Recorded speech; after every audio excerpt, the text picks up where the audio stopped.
Francisco Etxepare Borda. Je suis le directeur artistique de l'agence Avenue à Genève, où on fait de la communication visuelle.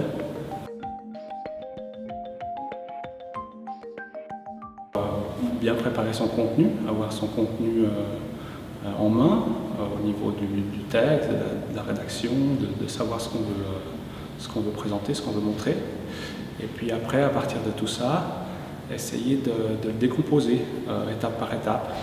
Donc on va d'abord essayer un peu de le découper, traiter plusieurs sujets, toujours avec une même structure. Donc commencer par une introduction, ensuite passer au développement d'une partie, et on utilisera donc dans ces supports visuels des animations pour rentrer plus en détail dans des contenus.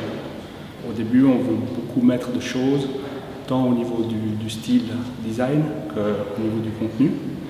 Et on voit après, par la suite dans la pratique, que c'est mieux d'être plus simple, d'avoir moins de choses pour que les auditeurs puissent retenir l'essentiel.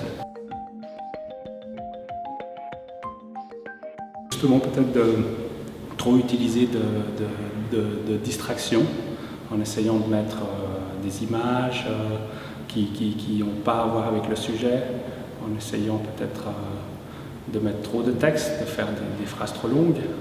Il faut toujours essayer de rester clair et concis. Donc il y a deux catégories principalement. Les outils en ligne qui maintenant sont de plus en plus nombreux. Il y a Prezi, il y a d'autres programmes par exemple de Google Drive, ils lancent quelque chose pour faire des présentations. PowerPoint maintenant vont avoir plutôt un outil qui s'appelle Sway qui va être plus axé sur prendre du contenu sur Internet.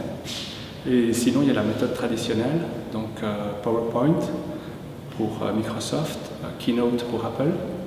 Et ça, c'est des outils donc desktop et qui permettent de faire des choses de manière traditionnelle.